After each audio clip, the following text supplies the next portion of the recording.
The wonderful complex of the royal museums consisting of the royal palace, the gardens, the armory, the library, the Savoy Gallery, the archaeological museum, the Chiablese Halls,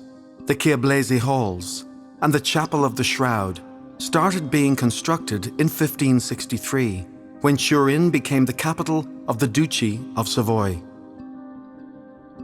The idea of a chapel, set between the apse of the Cathedral of St. John the Baptist and the palace, which could house the Holy Shroud, a precious relic brought by the Savoy to Turin as early as 1578, dates back to the 17th century.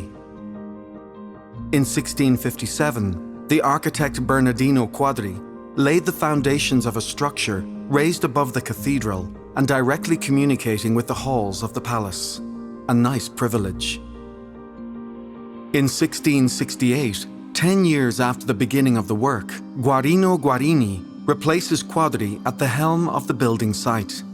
He maintains the circular plan unchanged, reinforcing and integrating most of the structures already built.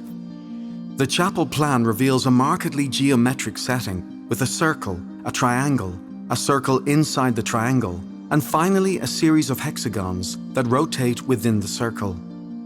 He inserts some ornamental elements, in particular in the capitals of the columns and in those of the pilasters of the Greater Order. The Guarini's capitals of Corinthian inspiration offer a new symbolic figurative interpretation linked to the Passion of Christ. Olive leaves and a crown of thorns surround the capital. From the passion flower emerge 3 nails and the inscription IN or I on the cartouche. Over the main order, in the truncated drum, 3 great arches and 6 round windows inside the lunettes and hackles allow to unburden the structure and to build a dome higher than the one of the cathedral. Many are symbolic ornaments. The nails on the ring of the 3 great arches refer to the martyrdom of Jesus Christ on the cross. In the 3 pendentives, the Greek and Jerusalem crosses symbolize the redemption and the centrality of the Savoy dynasty.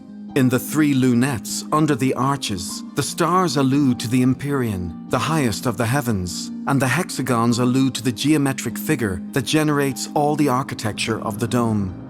Going up to the further level, in the drum, Guarini introduces an internal annular path that, together with 6 enormous arched windows, further unloads the weight of the walls and gives the structure a kind of theatrical value.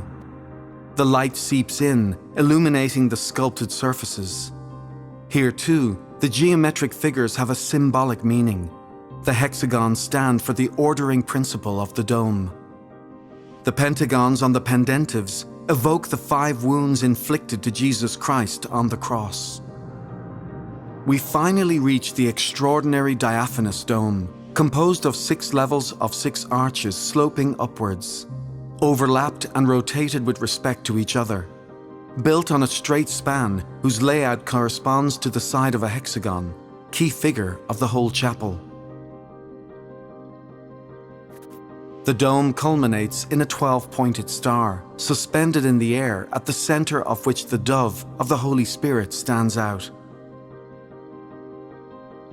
Outside on the pinnacle, the flames burn, and at the top is placed the cross with the crown of thorns and the nails of the crucifixion. The undulating profile of the window's cover gives the dome an oriental accent that characterizes its external image, together with the 12 ridges crowned with urns.